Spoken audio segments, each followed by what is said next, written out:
Iniutos ni Pangulong Bongbong Marcos na isailalim na sa high alert ang lahat ng ahensya ng gobyerno dahil sa Bagyong Marce. Pinarerepason rin niya ang mga disenyo at pagkakagawa sa mga tulay at kalsada para naman tumagal at umubra sa anumang panahon. Saksi, si Dano Tingkungko. Para hindi na anya maulit pa ang pinsalang idinulot ng Bagyong Christine sa Bicol, ipinagutos ni Pangulong Bongbong Marcos sa Department of Public Works and Highways na muling pag-aralan ang Bicol River Basin Development Program para iwas baha o mapabilis ang paghupa nito. Inanunsyo niya yan ng mamahagi ng kabuuang 100 milyong pisong ayuda sa mga magsasaka at mangingisda sa Camarines Sur at Albay. Ay masisimulan natin itong ating ginawang plano para hindi na sa ito kalagalan ang mga bata sa Bicol River Basin. Para dyan, iniutos ng Pangulo sa Public Works Department at Interior Department na makipag-ugnayan sa mga lokal na pamahalaan. Iniutos ding repasuhin ang disenyo at pagkakagawa ng mga tulay at kalsada para tumagal at umubra sa anumang panahon. Tiyakin ninyong dekalidad, ligtas at matibay ang mga materyales. Pinahanda naman sa Budget Department ang Quick Response Fund para sa pagtugon sa pinsala ng bagyo. Ito pong QRF natin, ang katotohanan dyan dahil sa dami ng bagyo ay naubos na. Kaya ang ginawa natin ay nagtabi ulit tayo ng pondo para mabigyan ulit. Inaprubahan naman ng National Economic Development Authority Board ang extension sa pagtatayo at ilang pagbabago sa ilang flood control projects.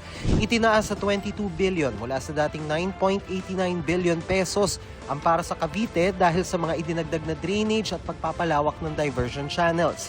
Itinaas naman sa 57.7 billion mula 33 billion pesos ang Phase 4 ng isang proyekto kontra baha na pakikinabangan sa Pasig, Marikina, Quezon City at mga bayan ng Taytay at Cainta sa Rizal.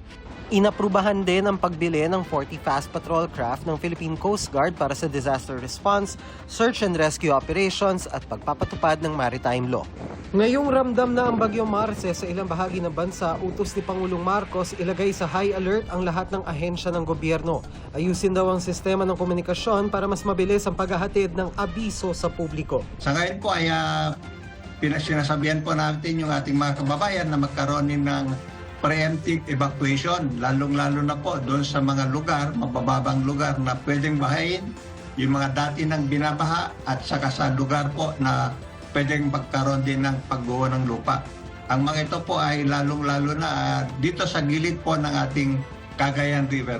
Para sa GMA Integrated News, Dano Tingkungko ang inyong saksi. Hulikam ang pagsemplang ng isang motorsiklo sa Pasig City. Ang aksidente nag-ugat daw sa pagtagas ng langis mula sa isang AUV. Saksi, si Oscar Oida. Pasado alas 3 ng hapon nitong Lunes, kuwang-kuwa sa CCTV ng Barangay Kapitolyo sa Pasig nang magkalat ng langis sa daan ang isang dumaang all-utility vehicle o AUV. Dahil hindi po siguro secure yung kanilang pagkakalagay sa kanilang vehicle, hindi nila alam na tatapon na. Ilang saglit, napadaan sa kumalat na langis at nadulas ang isang motorsiklong may angkas pa man ding pasahero. Agad naman silang tinulungan ng mga tao sa lugar at tinulungang makatabi sa gilid. Inalok daw sila ng ambulansya ng barangay pero di na raw ito nagpatulong pa at kalaunay sumakay na muli ng motor at umalis. Luckily, hindi po na-injured yung ating rider and minor injuries lang siguro yung rider tsaka yung angkas niya. Yun nga, kawawa po yung motorsiklo dahil wala naman din siyang kamalay-malay siguro na biglang may oil spill doon sa dadaanan niya. At para di na maulit pa ang insidente, agad pina-flashing ng barangay ang tumagas na langis. Kung may makikita umunong mga tumagas na langis sa daan, agad daw ipagbigay alam sa mga kinaukulan. Para sa GMA Integrated News, Oscar Oida ang inyong saksi. Nasa Immigration Lookout Bulletin na ang 7 opisyal ng Office of the Vice President dahil sa ilang beses nilang hindi pagsipot sa mga pagdinig ng Kamara. Kabilang po dito ang Chief of Staff ni Vice President Sara Duterte na nakalis na ng bansa bago ang hearing kahapon. Pero git na OVP personal ang biyahe at walang kinalaman sa trabaho. Saksi, si Tina Panganiban Perez. Dahil sa ilang beses na pang-iisnab sa mga pagdinig, hiniling ng House Committee on Good Government and Public Accountability na ilagay sa Immigration Lookout Bulletin ang 7 opisyal ng Office of the Vice President. Pinagbigyan naman ito ng Department of Justice at inilabas ngayong araw ang kautusan. I would like to reiterate that this ILBO is not a restriction to their travel or their right to travel, but merely a monitoring mechanism by which we can see kung lumabas po sila sa bansa or pumasok na. Pero paglilinaw ng DOJ, It does not by any stretch of the imagination force them to attend a particular hearing, whether it be in the Congress, Senate, or in court. kabilang sa nasa lookout order ang Chief of Staff ni Vice President Sara Duterte na si Zulica Lopez. Nakatakda sana siyang humarap sa pagdinig pero lumipad pa Amerika sa bisperas ng committee hearing kahapon. Ayon kay Committee Chair Joel Chua, tila may pumipigil sa mga opisyal ng OVP sa pagharap sa investigasyon kaugnay ng paggasto sa confidential at intelligence fund ng OVP. Inaalam daw nila kung si VP Sara ang pumirma sa Travel Authority ng Chief of Staff nito. Ganito rin ang pananaw ng ibang kongresista. Meron hong bad faith sa mga anong rason. Unang-una, they were invited several times. Pangalawa, makikita pong merong bad faith kasi umalis po siya ng bansa the night before the scheduled hearing. And the Chief of Staff has the obligation to explain the irregularities, the concerns, and the issues. Kasi kung wala naman tinatago, bakit ka umiiwas? Sa isang pahayag, kinumpirma ng OVP na bumiyahe pa Amerika si Lopez at inaprubahan ito ng bise. Personal na biyahe raw ito at walang koneksyon sa trabaho nito. Hiniling pa ng OVP na igalang ang privacy ni Lopez at ng pamilya nito sa panahong may mabigat daw silang pinagdaraanan. Nababahala rin ng ilang kongresista sa pagtanggi ni Vice President Sara Duterte na mag-oath sa pagdinig ng Kamara. It does not set a good precedent, no? For all resource persons that will attend in the future hearings, even former President Aquino attended the Senate hearing and took his oath. President Duterte attended the Senate hearing and took his oath. Sa kabila nito, premature pa raw sabihin na may basehan na para i-impeach ang bise. It's premature, no? To even say na this leads to the impeachment. We have yet really to find out what really happened as far as the utilization of these funds. Hinihingan pa namin ng reaksyon kaugnay nito si VP Sara.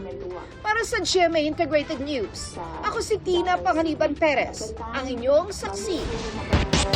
Nadagdagan ng 2 milyon ang mga Pilipinong may trabaho noong Setyembre at inaasahang darami pa habang papalapit ang Pasko. At kabilang sa matumaas ang bilang mga senior citizen. Saksi, si Bernadette Reyes. Age knows no limits, pati sa paghahanap buhay.